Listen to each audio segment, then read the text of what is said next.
Baik. Apakah ada sholat sunnah sebelum maghrib? Ada. Ada. Ya, namanya sholat mutlak. Ada di hadis Abu Daud nomor hadis 1258. Abu Daud nomor hadis 1258.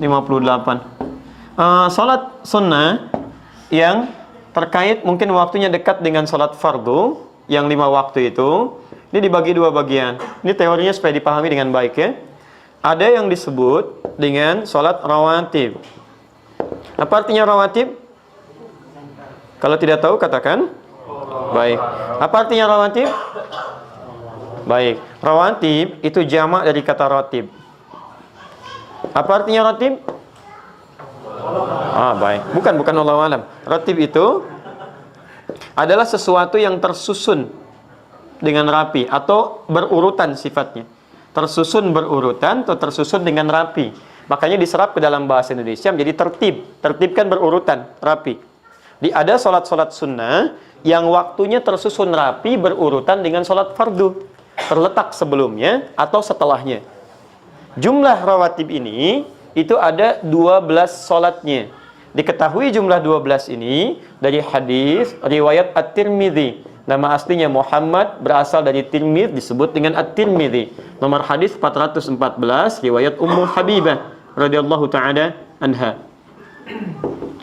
Man shalla 12 raka'atan, siapa yang salat 12 rakaat fi yaumin wa lailatin, yang mengiringi salat fardunya siang dan malam. Arba'an qabla dhuhri, 4 rakaat sebelum zuhur. Baik. Perhatikan, raka'ataini ba'daha, 2 rakaat setelah zuhur. Kemudian raka'ataini ba'dal maghrib, 2 rakaat setelah maghrib. Raka'ataini ba'dal isya, 2 rakaat setelah isya. Wa raka'ataini qabla subhi, dan 2 rakaat sebelum subuh. 2, 4, 6, 8 tambah 4, 12. Jumlahnya 12 rakaat. Siapa yang konsisten mengerjakan ini selama hidupnya, Allah, sebelum dia wafat, terus dia kerjakan sampai meninggalnya, kata Nabi, bunyalahu bihinna baitun fil jannah. Akan dibalas oleh Allah kerja kerasnya ini dengan dibangunkan satu rumah untuknya di surga. Luar biasa. Ini. Nah, Ummu Habibah ketika mendengar kalimat Nabi ini, maka berkata pada dirinya, bima ma'na, laqad azamtu nafsi alla atrukaha tula hayati. Saya enggak akan pernah tinggalkan ini selama hidup saya. Bayangkan enggak? Ummu Habibah itu istri Nabi, orang paling mulia, Ummul Mukminin, di surganya bersama Nabi, jelas sudah punya rumah, kelasnya elit luar biasa. Ketika mendengar kalimat ini yang amalan sunnah, kata beliau, saya enggak akan tinggalkan ini selama hidup saya. Istri Nabi, dekat dengan Nabi, ahli surga, surganya terbaik, rumah paling elit, mendengar amalan sunnah, saya enggak akan tinggalkan. Ada perempuan, bukan di sini, di luar sana, bukan istri Nabi, tidak dekat dengan Nabi, belum jelas status surganya, amalan berantakan, hisab menegangkan. Masya Allah, ditawarin surga, rumah di surga, jangankan sunnahnya, yang wajibnya pun kadang terlambat. Cita-cita masuk surga Firdaus tanpa hisab. Masya Allah. Ya. Luar biasa. Nah, ketemu ini, teruskan. Sebentar, teruskan dulu, belum selesai. Teman-teman sekalian, di sini kita temukan ada sebelum, ada setelah. Jelas? 4 rakaat sebelum apa? Zuhur. Dalam bahasa Arab kita tuliskan sebelum, bahasa Arabnya qabla. Zuhur. Qabla zuhri, sebelum zuhur. Jelas? Kalau kita ingin hilangkan kalimat yang kedua, misal ini disebut mudhaf ilaih, kalimat yang disandarkan. Kalau menunjuk kepada waktu, ingin kita buang ininya supaya menunjuk pada kalimat yang dibuang, maka tambahkan ya setelahnya plus ta sebagai sifat. Asalnya qabla, ya, asalnya a, karena ada ya, maka huruf sebelumnya di i. Di qabliyah. Jelas ya? Maka kita dengar kalimat qabliyah zuhur misalnya, itu maksudnya sebelum zuhur. Baik. Setelah, bahasa Arabnya ba'da. Setelah zuhur, ba'da zuhur. Di setelah, bahasa Arabnya apa? Ba'da. Kalau Anda sudah mengucapkan ba'da, jangan diucapkan setelah lagi. Itu 2 kata yang berulang sama. Paham ya? Kita ketemuan yuk. Kapan? Di mana? Di Masjid Indonesia. Kapan? Udah setelah ba'da asar deh. Setelah ba'da asar. Jadi kalau sudah setelah, itu ba'da. Tidak perlu menyebutkan keduanya lagi. Jelas ya? Ba'da zuhur. Hilangkan zuhurnya, muncul ya dengan ta'nya. Dikenal dengan ba'diyah. Paham sampai sini? Baik, saya simpan dulu ini. Jadi sebelum, bahasa Arabnya apa?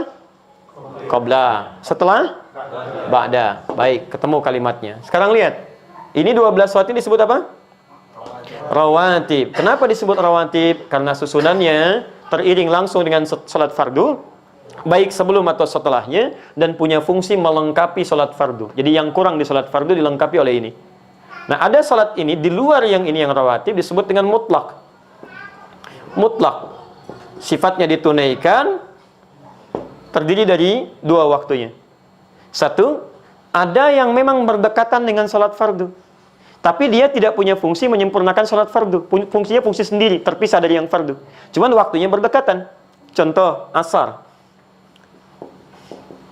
Asar ini ada sunnahnya mutlak 4 rakaat. Ditemukan di Abu Daud nomor hadis 1257. Riwayatnya Ibnu Abbas, Ibnu Umar radhiyallahu ta'ala anhuma. Ya, kata Nabi, rahimallahu ra'an shalla qabla al-'asri arba'an. Allah merahmati seseorang yang bisa salat 4 rakaat sebelum zuhur. Paham? 4 rakaat sebelum asar. Baik, 4 rakaat sebelum asar. Saya ralat 4 rakaat sebelum asar. Ini masuk kategori salat apa? Mutlak. Paham sampai sini?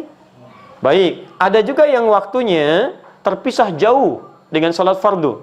Misal tahajud, qiyamul lail, salat duha, ya salat wudu, salat tahiyatul masjid, salat di belakang makam Ibrahim.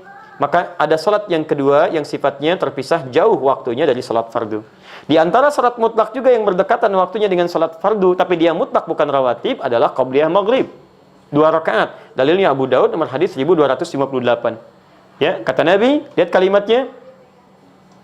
Ya.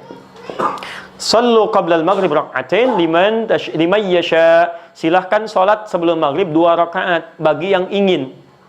Ingat ada kalimat bagi yang ingin. Beda redaksi ini dengan salat-salat yang lainnya. Wala tattakhidhuha sunnatan, tapi jangan dibiasakan. Apa maksudnya kalimat ini? Salat 2 rakaat sebelum maghrib ini sekalipun statusnya sunnah, masuk dalam mutlak tapi tidak begitu dianjurkan oleh Nabi. Ya, karena waktunya yang sangat singkat, mepet antara adzan dengan iqamah plus dari maghrib ke isya. Kalau orang pada salat semua maghribnya mundur mendekat kepada isya, bagi antum gak ada masalah. Bagi orang tawaf yang ada di Mekah, bagi sekitaran di Madinah, atau waktunya yang sangat mepet, makanya di Arab umumnya ketika selesai adzan itu umumnya akan cepat langsung iqamah. Nah, kalau misalnya Anda dalam situasi sudah baca Al-Quran, sudah berdoa, karena doa antara adzan dengan iqamat cepat dikabulkan, lebih cepat dikabulkan, Anda berdoa, sudah baca Al-Quran, masih ada waktu, orang pada belum datang, Anda ingin sholat, maka dipandang lebih bagus sholat daripada melakukan tindakan-tindakan yang tidak tepat. Ya, Anda malah bikin status, belum ada orang nih, sedang menunggu sholat maghrib. Paham ya? Sudah.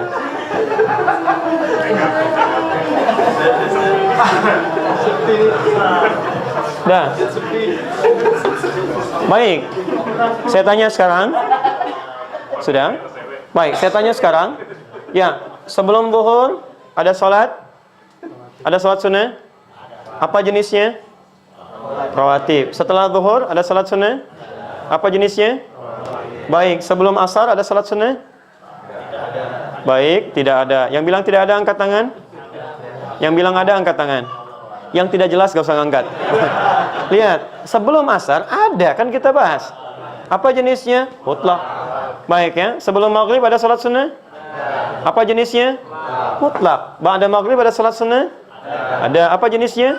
Rawatib. Masya Allah. Sebelum isya ada salat sunnah? Apa jenisnya? Kan saya nggak pernah terangkan. Bagaimana Anda bisa jawab? Saya kan belum sebutkan. Baik ya, belum. Saya nggak sebutkan. Coba lihat, ada nggak sebelum isya? Jangan pernah mengarang, karena mengarang hanya dalam pelajaran bahasa Indonesia. Ya, kalau ada dalil silakan kerjakan. Sebelum isya boleh 2 rakaat, boleh. Masuk dalam konteks mutlak. Karena setiap antara adzan dengan iqamah kebolehan ada salat 2 rakaat. Ini mutlak sifatnya. Boleh. Ba'da isya ada? Apa namanya? Rawatib. Baik. Sebelum apa bahasa Arabnya? Qabla. Baik. Sebelum salat? Qabliyah. Baik. Setelah apa bahasa Arabnya? Ba'da. Setelah salat? Ba'diyah. Baik. Qabliyah zuhur ada enggak? Ada. Berapa rakaat? 4 rakaat. Ba'diyah zuhur? Berapa rakaat? 2 rakaat. Baik. Qabliyah asar? Ada. Berapa rakaat? 4 rakaat. Apa jenis qabliyahnya? Mutlak. Jelas? Sebelum zuhur apa jenis qabliyahnya? rawatib. Di sini seringkali orang keliru menduga bahwa kalau disebutkan qobliyah itu yang dimaksud rawatib. Ini sering keliru di sini. Sehingga ketika disebutkan nggak ada qobliyah asar. Ada qobliyah asar, yang nggak ada itu rawatib sebelum asar. Jelas ya? Qobliyah asar ada, jenisnya disebut dengan mutlak. Di qobliyah itu nama umum bagi setiap sholat yang ditunaikan sebelum sholat fardunya. Jenisnya bisa mutlak, bisa rawatib. Paham sampai sini? Alhamdulillah.